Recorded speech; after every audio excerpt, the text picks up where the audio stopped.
Welcome.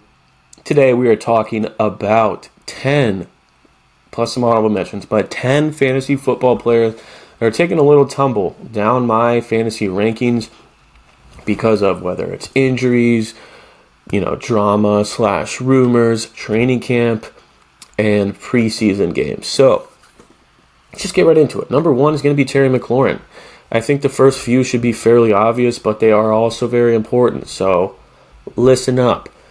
Terry McLaurin has been dropping. Obviously, he requested a trade. He's still not practicing. Those are terrible. We've seen guys do this. Ayuk did it last year. Who did it? CD? Did CD do it? I'm blanking. I should have prepared more for this part. But there have been so many receivers that sit out and miss valuable time, and they get off to a slow start. So, number 1, I don't know if he's going to be a commander. Number 2, I don't know when he's going to play if he is a commander. Number 3, if he finally does come back, I think he starts off slow. Number 4, his touchdown rate was ridiculous last year, and it will not continue. Whether you like to say, oh, that's just year 1 Jaden Daniels, McLaurin will do even better this year.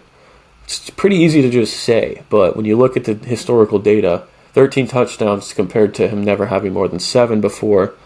Obviously, he got the QB upgrade, but I cannot stress enough that is going to come down.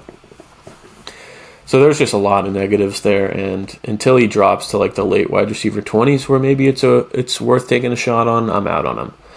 2 is going to be Breece Hall. Maybe a biased pick here because I've been out on him all off season, but it doesn't help that the rumors and the news just keep stacking up against him.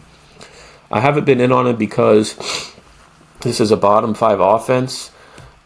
Justin Fields, sure, it could easily help Breece Hall be more efficient having a rushing quarterback back there. We've definitely seen that before. Jonathan Taylor, Derrick Henry. But it's also going to take work away, and another guy that's taking work away is Braylon Allen, and the Jets will not shut up about Braylon Allen, about how good he's been in training camp. He is rumored to be a 1A, 1B. I still think Breece will get the bulk of the load, but Braylon Allen is going to take more than he did last year. This new coaching staff has no commitments to Breece Hall, and he made that public in his own interview. He sent a cryptic tweet out, something like, "We will see in due time," or something like that. Just a lot here, and the RB13 price tag is expensive. It's right outside of the top 12 running backs. I have him closer to like RB19. He was the RB18 last year, so he's going to be a faller. And he's shared a lot of work with Isaiah Davis and Braylon Allen in the preseason. Just something worth noting. The third guy is going to be Tyreek Hill. Now, this is a guy I struggled a while forming my opinion on him, but I've gotten some clarity over the past week or two. Not only, did he take a huge step back last year, Tua was injured, but also with Tua on the field, it was not the same thing. The Dolphins have gone from each year their yards per play or yards per pass attempt or something important. I can't remember which one of those it is. I'll pop it up if I find it. It's taken a hit each year. Teams know how to defend this team now. They just don't let them throw the deep ball, and that's why Jonnu Smith and Devon Achane got so many targets last year.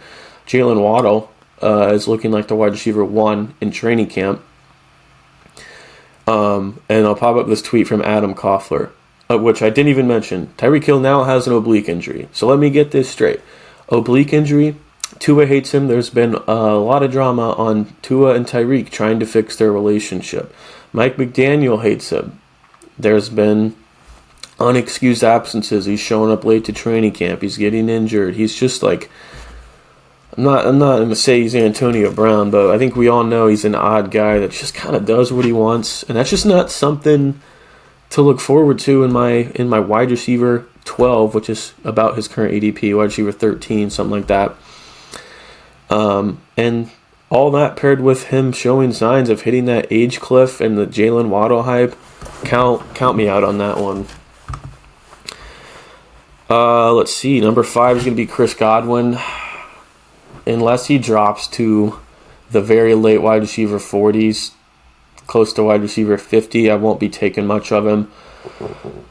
If you see the picture, he got a second ankle surgery that was unexpected. His right ankle left ankle looks way more swollen than the other one. He still hasn't practiced yet. They're hoping to have him by week 1. I don't think they will, but even if they do, I think it's very likely he's just not the same guy.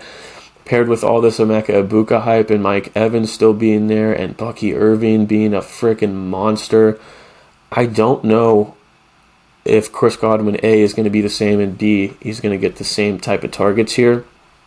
I would rather draft Emeka Egbuka than Chris Godwin, who's still valued behind him. So, yeah, just a simple, no thanks. I've talked about him before, so I'll try not to ramble too much, but I would avoid him. Before the next 5, if you're throwing money on the preseason, or even if you're just waiting until week 1, the best apps to do it, Underdog and Chalkboard. If you join those apps with the code FORTUNE, on Underdog you can get up to $1,000 free and a free half-a-yard pick to pair your pick with. Chalkboard, get up to $100 free. Your first deposit doubled. A free pick to pair your picks with for half a yard. And their new promo, which they released a couple days ago. Step 1, join with code FORTUNE, make an account. Step 2, you have $20 free. You don't even need a deposit. They are giving you $20 free just to test out their app. But I would also recommend some sort of deposit because you'll also get that double. There's just a bunch of free money. I don't know why you don't take advantage of it. So join Chalkboard, pop the graphic up. Those are the states it's available in. And if you're already on those, I would check out Dabble because they have similar to Underdog, or similar to Chalkboard, where they'll just straight up give you $10 for free. But that's only when you join with code LIPPER, LIPER. Code FORTUNE was taken. That's my nickname. Code LIPPER on Dabble will also double your deposit.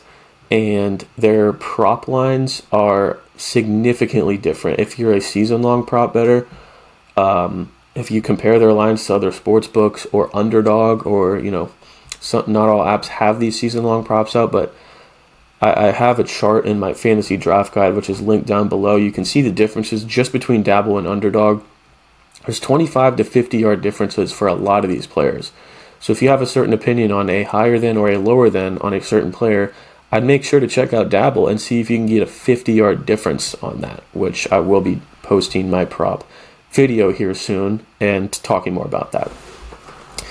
Number 6 is Joe Mixon. I don't think I need to say too much. I mentioned him before, but I technically haven't had a Faller video out, so I figured I'd mention him, but obviously 2 weeks ago. Set to miss extended time. No timetable for his return. He's been injured all offseason. And I think it's just as simple as no matter how far he falls, unless it's RB 33 or RB 35, it's all right, I'll shoot for the upside. It's a guy that was RB 18. He's fallen to the mid-20s or so, maybe early 20s. I don't know why you would try. I don't know why people have interest in drafting injured players. We saw this with McCaffrey last year. I'm not taking a victory lap or saying I told you McCaffrey was going to get hurt, but he was hurt before the season.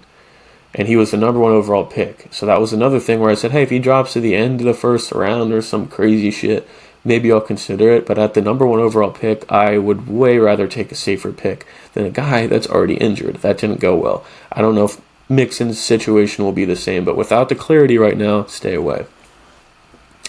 7 is Jowan Jennings. I talked about him in the last video and why Ricky Pearsall was a riser, but he's got a calf injury. I'm not saying it's the same as McCaffrey's, but GM John Lynch already mentioned, hey, these calf injuries might linger. He's doing his best to come back. It sucks because Jowan Jennings was my guy for me at wide receiver, 31 in my rankings. But with the contract negotiations, Pearsall, Kittle, Ayuk will be back at some point. He's dealing with a calf injury. Unless he falls to the 40s, it's tough to click draft right now. Same logic as Mixon, right? Jowan Jennings is my guy. Mixon was already kind of a fade for me, but I got to use the same logic. Don't draft players that are already injured. 8 is Trey Harris. I think he was a very solid, late round sleeper pick that could break out in the second half of the season as the Chargers wide receiver 2. But there's a lot of Lad McConkey is the wide receiver 1. They just signed Keenan Allen, who's going to sleepwalk to 800-plus receiving yards. Quentin Johnston, as annoying as he is still there. And I'm not going to say Keandre Lambert-Smith is better, but hey, he's made some plays. I think this is a little more crowded than we think. But it's really just the Keenan Allen sighting, right? That solidifies him as not being able to be a top 2 receiver on a run-heavy team who also just lost Rashawn Slater. Might not be that worth that late-round dart throw at this point. He's probably going to go undrafted. Maybe you can keep your eye on him, but don't worry about him. 9 and 10 are very small. 9 is Mike Gesicki. Simple as I thought he was a value when T. Higgins probably misses some time like he does every year. Gesicki was a beast without Higgins on the field, but now they signed Noah Fant. I still think he has some good weeks, but he's not the same value pick anymore with Noah Fant being there. 10 is Najee Harris, still not fully back. Picture of him with his eye closed. He can't even open his eye. I can't even imagine how hard it is. I'm trying to look at myself. How hard it is to have good running back vision when you can't open your other eye. This is Hampton's backfield. This is Samarian Hampton's backfield. So no matter how late Najee Harris goes, I think he's still in the RB30s. Again, even before this eye injury, I'm thinking to myself, why is clicking draft on Najee Harris? Like, why is that intriguing to people? This is Hampton's backfield. He doesn't have much receiving upside. The Chargers don't even throw to the running back. Hampton is just a better back. It's not like Najee's this guaranteed goal line back or anything. He's going to give you like he's going to give you like 4 to 8 points a week, I think. So, like, doesn't interest me. And then I have one honorable mention, which is the San Francisco 49ers handcuffs. Not a big deal, right? But Isaac Guerrero was like running back 44. He got hurt. He'll be back, but he's been hurt. Jordan James was like, screw it, let me come. Their new draft pick. I'll come in and be the RB2. He goes down. I mean, this is probably good for McCaffrey, right? There's no chance they're involving another guy this year to maybe keep him healthy when they don't really have one at the moment. Maybe later in the year, but right now, I don't think the 49ers handcuffs need to be drafted. Lastly, I already talked about Underdog Chalkboard and Dabble. If you're more of a money line or spread bet, like you like to put some money on the games, who's going to win, there's 2 very good apps for that. And they're not. So Novig is the first one. Future, that's a newer app. These are the states it's available in. It's a lot of states likely available in your state. You do have to be 21, but you'll get your money doubled up to $100 if you join with the code FORTUNE. And if you're not 21, I have another one for you. Rebet. Beautiful sports book that you only have to be 18 for. So like I said, if you're not a prop guy, you like to, put money down on who's going to win these games, you don't have to be 21. You can do that on Rebet, who will also double your money up to $100 with the code FORTUNE. But that's going to wrap up the Fallers video. Comment down below who I missed. Give me a like and comment your feedback, please, if you enjoyed. The more likes or comments certain videos get tells me, hey, I should do a part 2 of that. I need the feedback. I enjoy the feedback. Thank you for listening. We'll see you on the next one.